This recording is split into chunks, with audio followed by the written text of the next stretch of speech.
안녕하세요.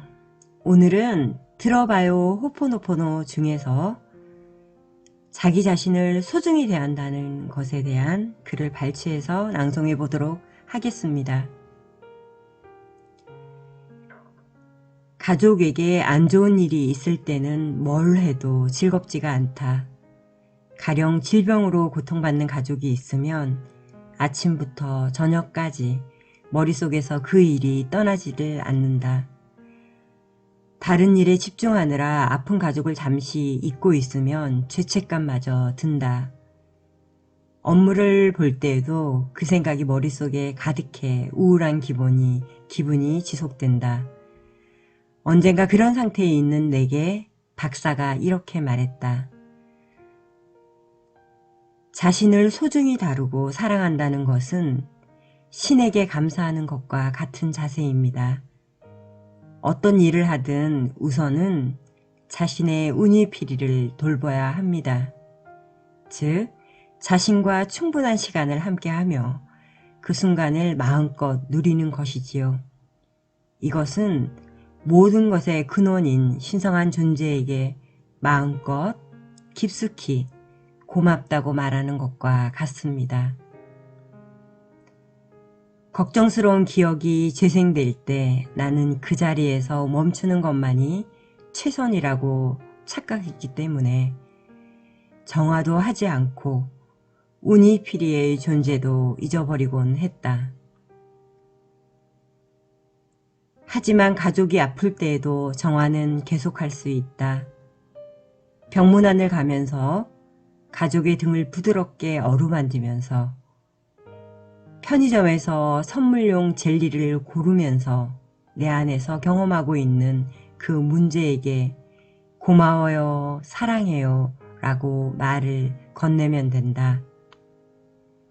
또 친구와 즐거운 시간을 보냈다면 그 즐거움에 대해서 정화하고 돌아오는 길에 불안함을 느낀다면 고마워요, 사랑해요 라고 말하면 된다. 내가 행복해진다고 해서 누군가 괴롭고 불행해진다고 생각하는 사람들이 있습니다. 하지만 그것은 착각입니다. 당신이 기억을 제거하고 운이피리에게 행복과 사랑이 전해지면 오로지 조화만이 나타나게 됩니다. 걱정할 필요가 없습니다. 과거의 기억 탓에 행복을 두려워하는 사람들이 굉장히 많습니다. 하지만 참된 행복을 느끼면서 신에게 감사하는 것에 죄책감을 느낄 필요가 있을까요? 박사의 말을 듣고 내가 나와 함께하며 정화를 통해 신성한 존재에게 고마워요 라고 말할 수 있다는 사실을 문득 깨달았을 때 오랫동안 내 안에서 숨쉬던 불안과 죄책감이 사라지고 있었다. 그와 동시에 내가 사랑하던 가족 중 한 사람이 마음의 건강을 되찾아서 사소한 것에서도 아름다움을 발견하고 즐기게 되었다. 또한 자연스럽게 몸에 좋은 것을 즐겨 먹게 되었다. 당신의 영혼을 우울하게 만드는 자기 부정을 정화하세요. 가족과의 관계, 그리고 가족이 병으로 고통받는 경험을 통해서 신성한 존재가 내게 말없이 표현하고 있다는 사실을 문득 깨달았다. 지금까지는 떨어지지 않는 발걸음으로 터덜터덜 병원을 나섰지만 이제는 가족에 대한 진심 어린 감사의 마음과 시간을 함께 할 수 있다는 기쁨과 즐거움을 느끼게 되었다. 그때 나는 눈에 보이지 않는 커다란 존재에게 큰 목소리로 감사합니다 라고 외치고 싶어졌다. 이 경험은 내 가족이 병으로 고통받는 현실, 즉 내 기억을 정화함으로써 주어진 것이었다.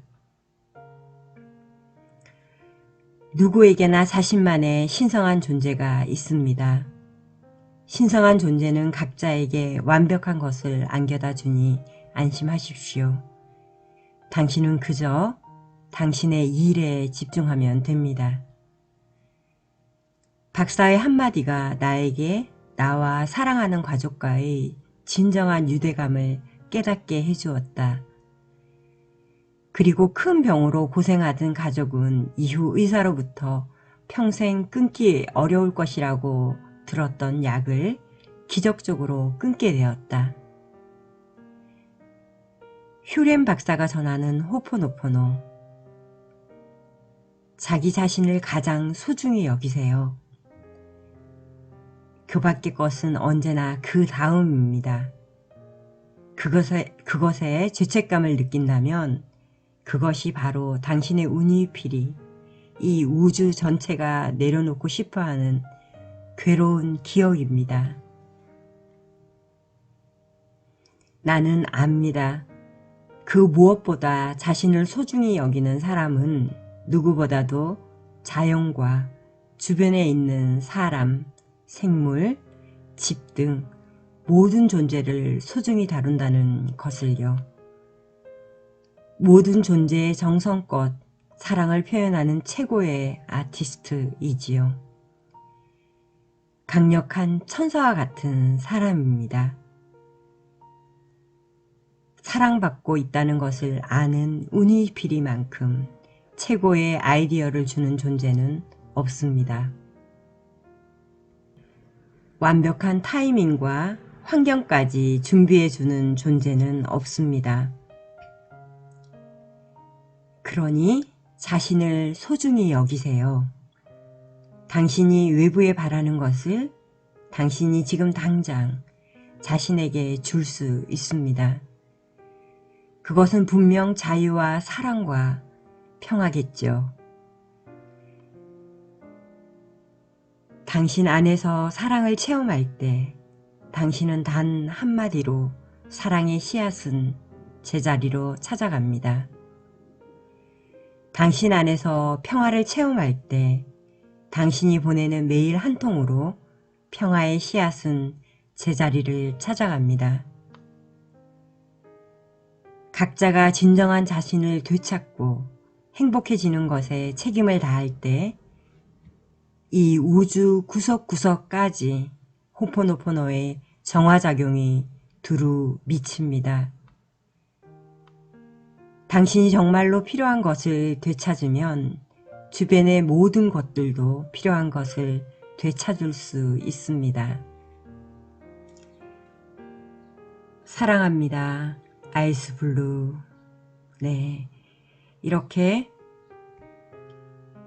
가족과의 관계에서 자기 자신을 소중하게 대하는 우리가 흔히 느낄 수 있는 감정에 대해서 체험담을 소개해주고 있습니다.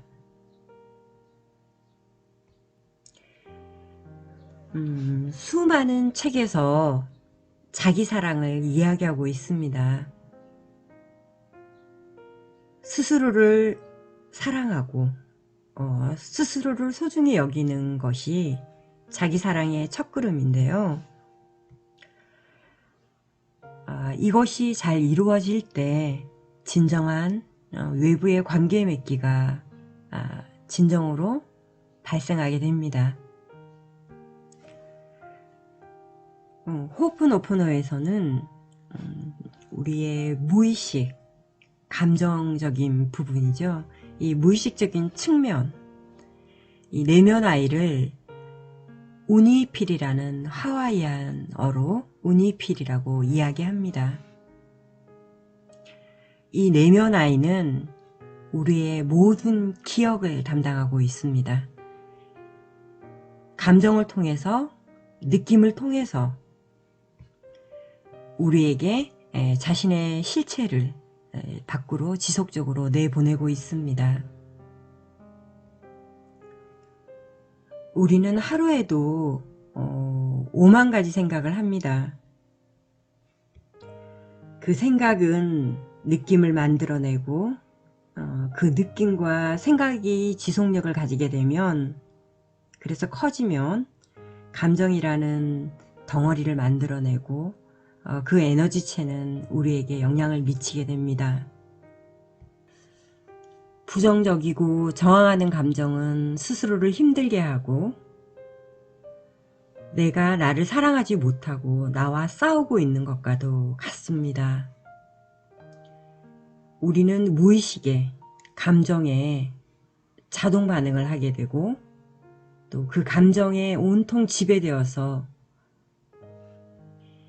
무의식적으로 몰두하게 됩니다.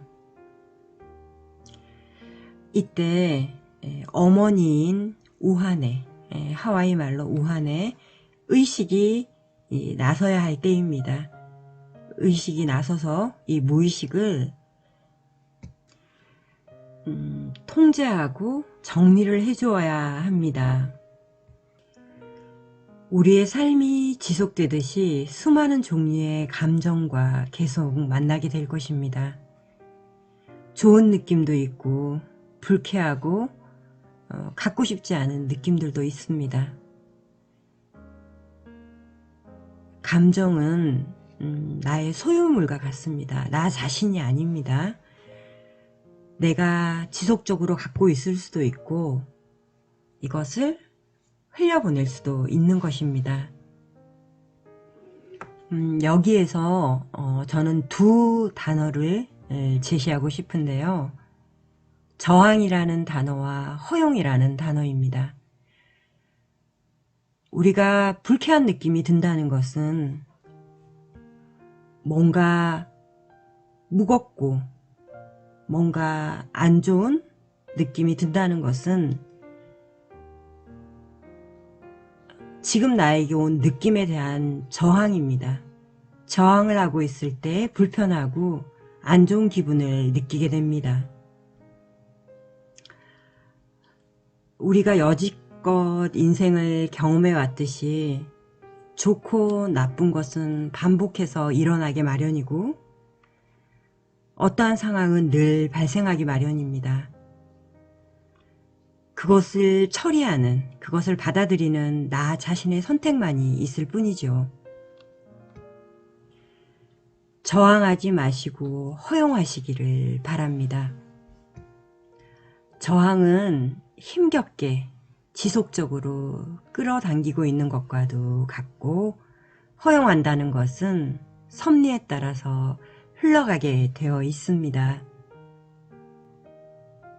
어떤 것은 마음에 들고 기분이 좋고 어떤 것은 불쾌하고 별로다,